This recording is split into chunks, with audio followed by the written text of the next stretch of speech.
So guys, Apostle Suleman has a message to Nigerians. He said that don't vote for Tinubu government. Why? Because they spent their first 4 years destroying Nigeria. They've destroyed democracy in Nigeria, where they want to have one party in Nigeria. Tell me why over 30 governors are defecting to APC. Here said that Tinubu spent his first 4 years in office destroying opposition parties, not governing. Apostle Suleman tells Nigerians not to vote APC governments. Because tell me why your first 4 years in office, Nigeria have experienced the worst hardship ever in history of Nigeria.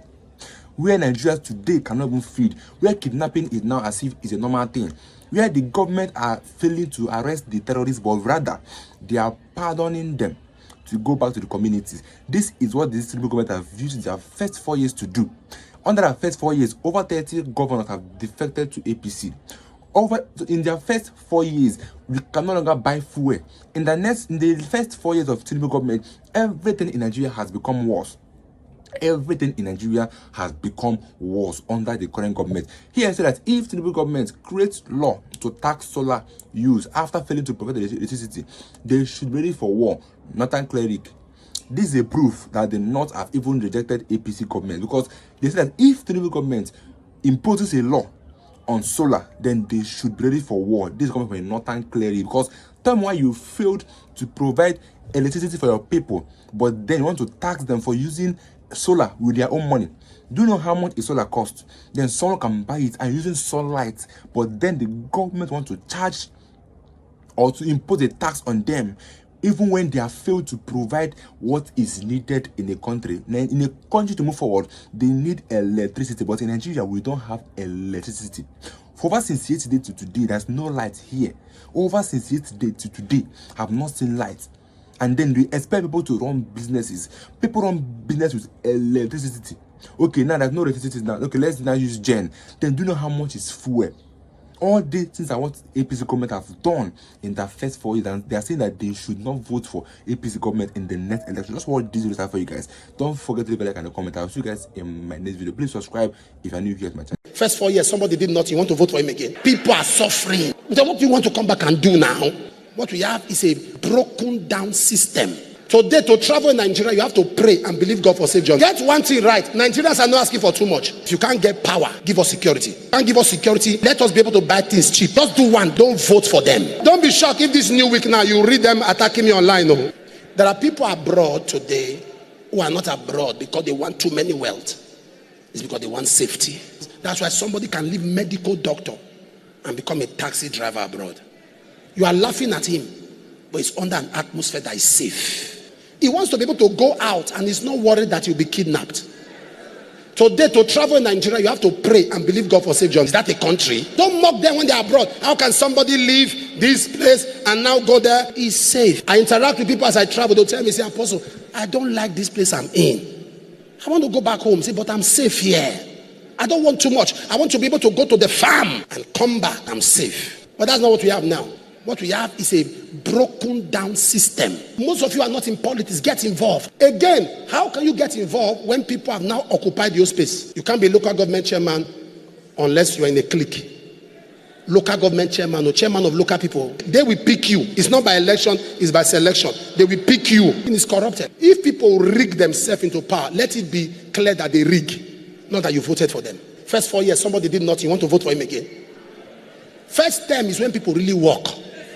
If you fail like this first term, what are you coming? All this nonsense. Performance is the best form of campaign. You didn't perform. That's why you are destroying opposition, doing all kinds of, because you fail. Is it a spell that you can't talk? Are things good? From $460 to $1,500. See, fuel. Then what do you want to come back and do now?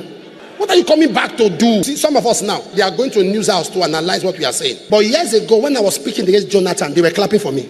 These same people, when Chibok girls were kidnapped and I was speaking that Jonathan, you failed, release it, they were clapping because they were attacking every just to lay hold on power. That's the truth. You failed the class, you want to come back again. You fail, go. You go. Get one thing right. Nigerians are not asking for too much. If you can't get power, give us security. If you can't give us security, let us be able to buy things cheap. Just do one right. Light, zero. You even have solar in the villa. Don't be shocked if this new week now you read them attacking me online. No. Don't be shocked. Don't worry, forget. We have conquered media, forget. When you talk, you go rest. People are suffering. I open my phone now. I see your messages. I don't have that resources to attend to everybody. Legit, people are hungry. I see my phone, everybody's hungry. People can't travel, they can't go anywhere. Kidnap is not a business. Then what are you campaigning? You like vote for them again. If you rig yourself, let the judgment be on you that you rig. But don't vote for them. Are you following what I'm saying? Don't vote for government that empowers people to kill you. If you go around the world like I do, the anger, everything is working. Anywhere this government does well, I praise them. Are you aware? Anywhere they do well, I praise them. So I'm not a politician. I say things the way they are. 1 December, they subsidized transportation. You see what I said on the altar here? I said, this is good. My own, if it's good, I will talk. It's bad, I will talk. I'm not in a party. I'm not an average Nigerian that once they hate you, there's nothing good you do. If you do well, come out, I will commend you. When dollar dropped and naira came up, I stood on this pulpit. I commended them. I said, now they are doing well. Also, when people are being kidnapped, I will come here. I will talk. When people are hungry, I will speak. It is no bias. It's so that you could step up. So far, you have failed. So far. It's not bias. The other ones that call themselves opposition is even more terrible. Because everybody wants to lead. Nobody wants to step down. Everybody wants to lead. You're even asking yourself, where are we going? I'm not standing anywhere. I'm standing on what is right. But I believe God. I don't know how God will do it. But we will be alive and see a Nigeria of our dream. We will be alive. And 1 a.m. people will travel and nobody will hurt them. It's not just about prayer. God will raise up people somehow that would access power and show people what and requires to live in the same country. Mr. Speaker, the Right Honorable Abbas Tajuddin, GCON Ian Zazo, the Speaker of the House of Nigerian People. I want to first of all thank you for this initiative.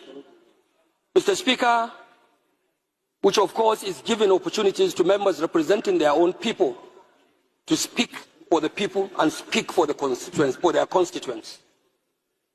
Let me first of all, Mr. Speaker, identify as the same Honorable Ado Dogwa. Mr. Speaker, I am representing the people of Dogwa Tudunwada Federal Constituency. I am of APC extraction from Kanu State. Mr. Speaker, I feel appropriate to mention my political identity in this very important discourse because I would not like anyone out there on the street or someone listening to me on the audio to mistake me for an opposition. I am not an opposition. I am a member of the APC, ruling APC in Nigeria. I am also a member, by extension, of the government of the Federal Republic of Nigeria. A member of this great parliament also, which has the APC as a dominant factor. Mr. Speaker, honorable members, I have to say so because I will be speaking here today as a member of the APC, not of particular concern, but with a particular concern. An APC member speaking with a particular concern, Mr. Speaker. And the concern today, as I understand, is about the security of lives and property of the Nigerian people. Mr. Speaker, I have heard briefs and submissions by the relevant committee chairman here about the situation of Nigeria's security architecture. Good, Mr. Speaker. I am not out to say no to their submissions. Of course, that is what they have to report to this House. But when you are speaking, Mr. Speaker, from the point of view of Nigerian people, one must be prepared to call a spade a spade. Mr. Speaker, I am therefore prepared to say that no matter what the government does, my government, led by Bola Ahmed Tinubu, the APC government, my party, and despite all the submissions of the efforts of all security agencies that were meant here through their respective chairmen, I want to say that yes, the government is doing its best. The security agencies are doing their best. But I want to say with every sense of responsibility and without any fear of equivocation that their best is not good enough. It is not good enough because the security situation in Nigeria today, Mr. Speaker, it is horrific. Mr. Speaker, our security situation is tragic. Mr. Speaker, The security situation, especially in the north where I come from, is devastating. Mr. Speaker, our situation in Nigeria today in the area of security is unspeakable. It's unspeakable because our people are left ravaged in serious tension, fear and desperation, all because we are lacking and reneging in our institutional and collective responsibility as a government. Mr. Speaker, the fact remains the same, and like every one of you here would say, that the responsibility of every democratic or elected government, even military governments, Mr. Speaker, fundamental responsibility of government is the security of lives and property of its own people. Mr. Speaker, what we have today is like a failed security. What we have today, in my opinion and in my views, Mr. Speaker, is like for me to quote in the words of the popular Bob Marley in his own song in those days in the 80s, when he was saying, war in the north, war in the west, war in the east, and war down south. Mr. Speaker, today, Nigeria is operating under a complete war against humanity. And this House must not only continue to chant slogans, move motions, take contributions from members. We must have to step up and rise up to the expectation of our own people.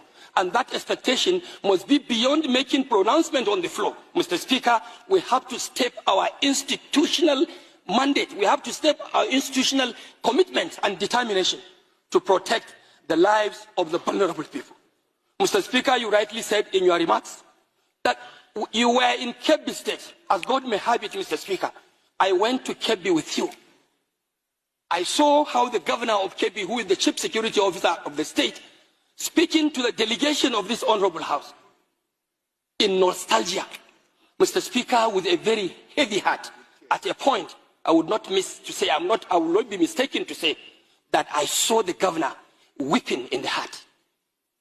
This will be the same situation everywhere you go, in the south or in the north or in the east or down in the west. Mr. Speaker, our governors are not only overwhelmed, it's like they cannot even do it.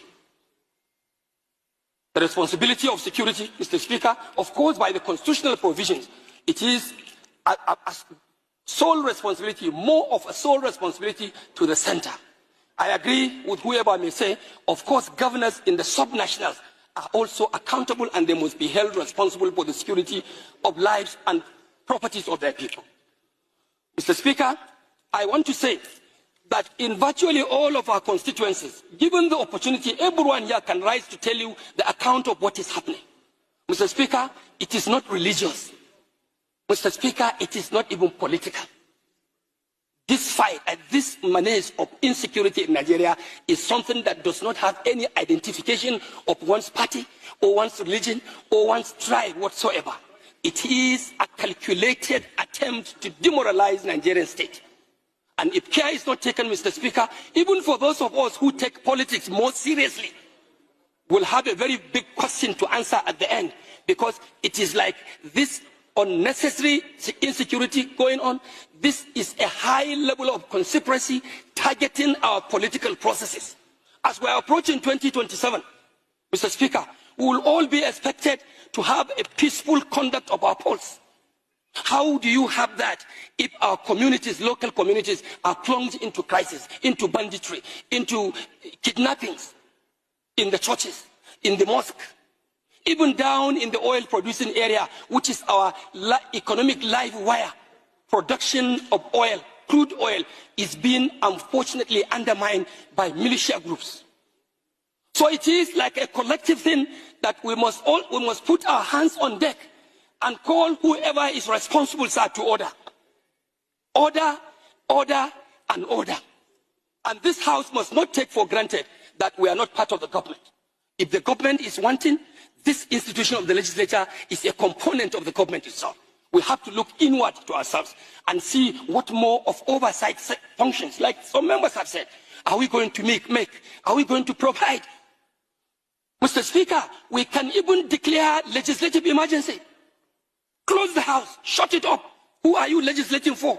What laws are you making when the country is running in blood? The country is running in blood and tears. You cannot go, the farmers cannot go to farm. Our our traders cannot go to market. Worshippers cannot go to mosque, cannot go to churches. Then what are you legislating here? Mr. Speaker, if the government is not prepared to actually do the right thing that will protect the lives and property of our people, I urge on you, I urge on this honorable house, as a house of the people of Nigeria, to stand up to pay the supreme cost. And that is no more than to shut this house down and to call emergency on any legislative issue and wait until the right thing is taken by the government of the day. Mr. Speaker, I also want to believe we are equally responsible. We should also go down to our constituencies and lead civil organizations, like the civil vigilante. Let's go and reorganize our vigilante groups. We take commands and take charges of such civil organizations to see how we can salvage and protect our country, Nigeria. What is happening today, Mr. Speaker, is not just to call for mere security or an average performance of security agencies. What we expect of Nigerian government, no more, no less, my Speaker, is to have absolute security. It's for us to have absolute safety. Mr. Speaker, Nigeria must have absolute protection of the lives and property of our own people. This is my take, Mr. Speaker, and I also want to use the opportunity to tell you that my immediate constituency, which is enclaved at the southern part of my state, Kanu, is also undergoing serious danger, because in the constituency we have what we call the huge Falgore Game Reserve, lying in between Kaduna State, Plateau State, Bauchi State, through Ningi and Bura. Is the current state of Nigeria, where the APC government have nothing to show in their first 4 years, rather than sharing rice, spending billions of naira just to campaign. Do you know how much they spend? They gave the city boys to campaign for them. Do you know how much they spent in campaigning in Imo State? Do you know how much they spend in buying those bags of rice, creating bags that have Tinubu's image on it? Do you know how much they spend on that? It can be used in one sector in Nigeria to make Nigeria better, but they said no. Now they want Nigeria to suffer. Because tell me why we don't have light in Nigeria as of today. We don't have agriculture in Nigeria as of today. We don't have good road in Nigeria as of today. We don't have security. Nothing is working in Nigeria. Nothing, not even one thing that the APC can say, okay, we did for Nigerians. Vote for me in the next election. That is why none of them are voting or are campaigning based on what they've done. They are all campaigning with money because they know that they have the money. They have the public funds with them. They are using it to campaign.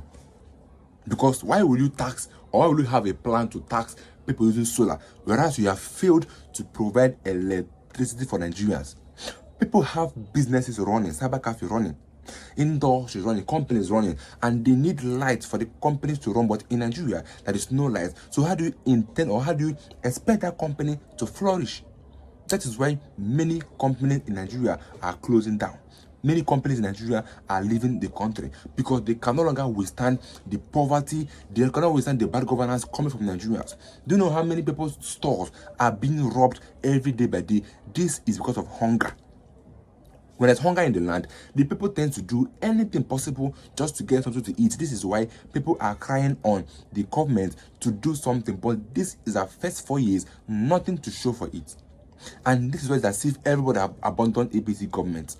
Everybody have abandoned APC government. They are now looking forward to ADC coalition.